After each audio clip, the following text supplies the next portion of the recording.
अब हम देखते हैं कार्यशील पूंजी का महत्व। अभी तक आपने देखा कि कार्यशील पूंजी क्या होती है। अब कार्यशील पूंजी और स्थायी पूंजी वो भी आप समझ गए कि डेली रिटर्न के खर्चों को करने के लिए तो किसी भी फर्म के पास एक सफिशिएंट अमाउंट में वर्किंग कैपिटल का होना एसेंशियल है। वर्किंग कैपिटल जो है आपका सफिशिएंट अमाउंट में है तो उसकी बहुत सारी इंपॉर्टेंस जो है वो आपको मिल सकती है। तो कार्यशील पूंजी का किसी फर्म में क्या लाभ होगा, क्या महत्व है उसका, वो महत्व हम देखते हैं। सबसे पहले विक्रेताओं को तत्काल भुगतान कि आपके पास वर्किंग कैपिटल एफिशिएंट अमाउंट में है, प्रॉपर अमाउंट में है, तो आप जो भी आपके जो विक्रेता हैं आप उनको तत्काल भुगतान कर सकते हो। जिनसे आपने रॉ मटेरियल लिया है, कच्चा माल जिनसे आपने लिया है, एटलीस्ट आप उनका टाइम पर पेमेंट कर सकते हो। आपको ये बेनिफिट इसमें मिल सकता है। तो हमारी जो रेपुटेशन है मार्केट में वो इंक्रीज हो सकती है कि यार इस पार्टी का जो है वो टाइम पर पेमेंट आ जाता है। टाइम पर पेमेंट आने की वजह से आपकी मार्केट में रेपुटेशन जो है वो अच्छी हो सकती है। तो इसकी सबसे पहली इंपॉर्टेंस यही होगी। उसके बाद इसकी सेकंड इंपॉर्टेंस है कि ऋण क्षमता व साख में वृद्धि, कि अब आपकी जो कैपेबिलिटी है वो इंक्रीज हो जाती है। आप क्रेडिट जो है वो भी कर सकते हो। आपके पास जब कैपिटल है तो जब आप अपनी सेल कर सकते हो आपकी साख में वृद्धि हो जाएगी। साख का मतलब आपकी रेपुटेशन, गुडविल वो जो है वो मार्केट में बढ़ जाएगी कि ये पर्सन जो है वो अपना कमिटमेंट फुलफिल कर देता है, टाइम पर इसका पेमेंट आ जाता है। और अब जो अपना फिनिश गुड सेल कर रहे हो एटलीस्ट आप वहां भी क्रेडिट की फैसिलिटी दे रहे हो लोगों को जो है। तो इसका मतलब है कि आपकी एक तो लोन की जो कैपेबिलिटी है, रिडम्पशन कैपेबिलिटी है वो इंक्रीज हो गई। आपके पास कैपिटल है अच्छी अमाउंट में तो आप टाइम पर अपना जो भी लोन आपने ले रखा है कहीं से उस लोन का जो पेमेंट है वो आप टाइम पर कर सकते हो। उसके बाद है कैश डिस्काउंट, आपको नगद में छूट मिल जाती है। आपके पास जब आप परचेज करने जा रहे हो रॉ मटेरियल में अगर आप कैश में पेमेंट कर रहे हो तो कैश में पेमेंट करने पर आपको डिस्काउंट फैसिलिटी मिलेगी कि 20% डिस्काउंट। अब हम कैश में पेमेंट कब करेंगे? जब हमारे पास वर्किंग कैपिटल बेटर अमाउंट में होगी, अच्छी मात्रा में होगी, पर्याप्त मात्रा में होगी, तो हम तुरंत हमारे इस रॉ मटेरियल का पेमेंट कर देंगे। रॉ मटेरियल का पेमेंट करते ही हमें डिस्काउंट की फैसिलिटी मिल जाती है। तो एक बेनिफिट होता है आपको नगद छूट मिल जाएगी। जो भी आप कच्चा माल क्रय कर रहे हो उसमें उसके जो भी प्रोविजन है उस प्रोविजन के अकॉर्डिंग आपको डिस्काउंट मिल जाएगा। एटलीस्ट आपको 20% पेमेंट अब नहीं करना है। उसके बाद है पर्याप्त लाभों का वितरण।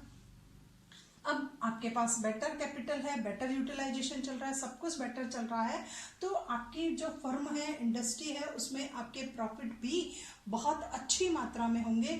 और पर्याप्त मात्रा में लाभ होने के कारण आप उन पर्याप्त मात्रा के लाभों का जो है वो डिस्ट्रीब्यूशन भी कर सकते हो। आप आपके शेयर होल्डर को एक अच्छी मात्रा में लाभों का वितरण कर पाओगे जिससे उनका सेटिस्फेक्शन लेवल भी हाई होगा। उसके बाद है अनुकूल अवसरों का लाभ, कि कभी कभी कुछ ऐसी अपॉर्चुनिटी आती है बिजनेस में कि अगर जैसे आज आपको अगर 100 टन परचेज करना है तो आपको 20% डिस्काउंट है, और अगर यही आप 200 टन परचेज कर लेते हो तो 60% का डिस्काउंट मिल रहा है। अब आप सोचिए जस्ट डबल करते ही आपको डिस्काउंट का परसेंटेज है वो थोड़ा सा हाई हो गया। तो ऐसी अपॉर्चुनिटीज बिजनेस में आती रहती है, तो आप उन अपॉर्चुनिटी को भी गेन कर सकते हो, उनसे आप लाभ उठा सकते हो। कब उठाओगे? जब आपके पास पर्याप्त मात्रा में वर्किंग कैपिटल होगी। तो जो भी अपॉर्चुनिटी मार्केट में मिल रही है एटलीस्ट वो अपॉर्चुनिटी आपको मिल सकती है, आपको एक अच्छा खासा डिस्काउंट जो है वो मिल सकता है। और भी ऐसे बहुत से प्रोविजन आते हैं कि कैश में पेमेंट करने पर ये चीज मिल रही है। उसके बाद है बैंक से ऋण प्राप्ति में सरलता। अब बैंक में क्या हो गया, आपकी क्रेडिट इंक्रीज हो गई, मार्केट में आपकी गुडविल है, आपकी सेल भी बहुत अच्छी हो रही है और आप अच्छा डिविडेंड जो है वो पे कर रहे हो। लाभांश अच्छा देने की वजह से मार्केट में आपकी गुडविल बढ़ गई, तो इसके कारण बैंक से आपको ऋण आसानी से मिल जाएगा। बैंक आपको आसानी से अल्पकालीन या दीर्घकालीन ऋण जो है उसका निर्गमन कर देगा। तो बैंक से ऋणों में प्राप्ति में भी सरलता रहती है, क्योंकि ये शो कर रहा है कि आपकी करंट एसेट्स का जो लेवल है वो हाई है in comparison than current liabilities, तो बैंक आपको लोन दे देगा। उसके बाद एक कार्यकुशलता में वृद्धि होती है। हमारी जो वर्किंग एफिशिएंसी है एटलीस्ट वो जो है इम्प्रूव हो जाती है, क्योंकि किसी भी फर्म के जब कर्मचारी को आप अच्छा खासा वेतन दे रहे हो, अच्छा खासा बोनस दे रहे हो। आप अच्छा खासा वेतन और बोनस क्यों दे रहे हो? क्योंकि आपके लाभ बढ़ रहे हैं। लाभ क्यों बढ़ रहे हैं? क्योंकि आपके पास कार्यशील पूंजी पर्याप्त मात्रा में है।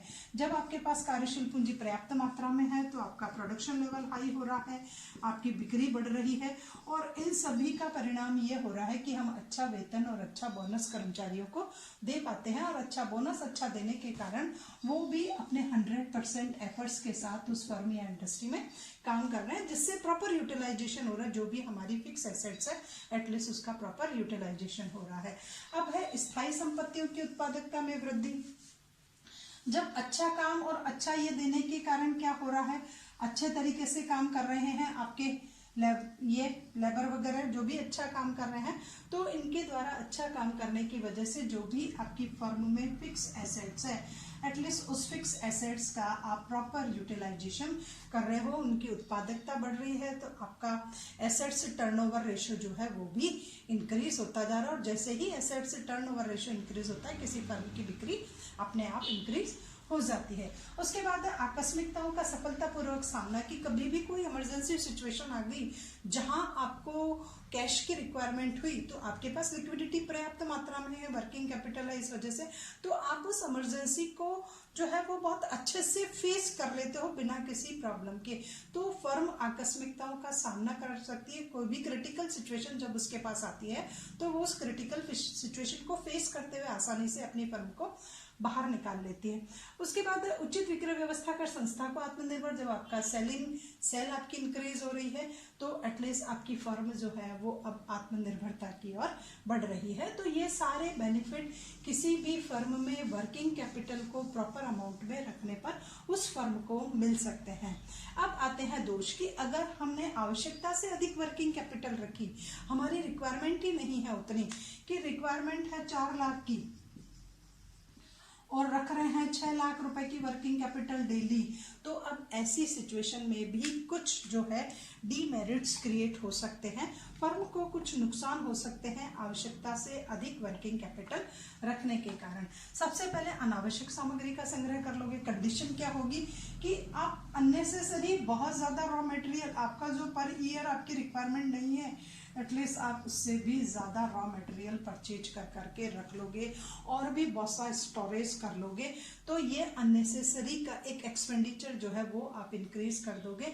तो कंडीशन ये होगी फर्म अनावश्यक अननेसेसरी सामग्री को क्रय कर लेगी। उसके बाद सट्टात्मक लाभ प्रवृत्ति, अगर आपके पास वर्किंग कैपिटल ज्यादा है, आपको मालूम है कि यार यूटिलाइजेशन तो 4 लाख रुपीज का हो रहा है, तो रिमेनिंग जो 2 लाख रुपीज है एटलीस्ट मैं उसको किसी स्पेकुलेटिव एक्टिविटी में लगा सकता हूँ, सट्टे में लगा सकता हूँ, क्योंकि इनका यहाँ कोई यूटिलाइजेशन नहीं हो रहा है।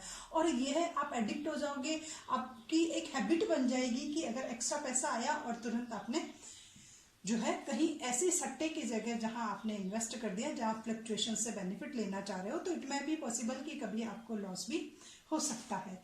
उसके बाद है दोषपूर्ण साख नीति। अब आपको लग रहा है कि यार मेरे पास तो कैपिटल बहुत अच्छी मात्रा में है, 6 लाख रुपीज की है, मेरी रिक्वायरमेंट तो 4 लाख की है, तो अगर आपने किसी को लोन दे रखा है तो आप लोन की रिकवरी स्ट्रिक्टली नहीं करोगे।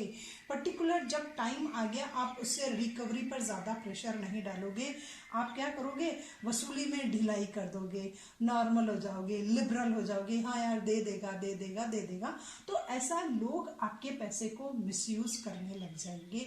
तो ये भी हो सकता है, इट मे बी पॉसिबल, ऐसी भी टेंडेंसी क्रिएट हो सकती है कि हम एक स्ट्रॉन्ग क्रेडिट पॉलिसी को नहीं बना सकें, स्ट्रिक्टली लोन की रिकवरी के लिए एफर्ट्स नहीं लगाएं, लोग हमारे पैसे का मिसयूज करें।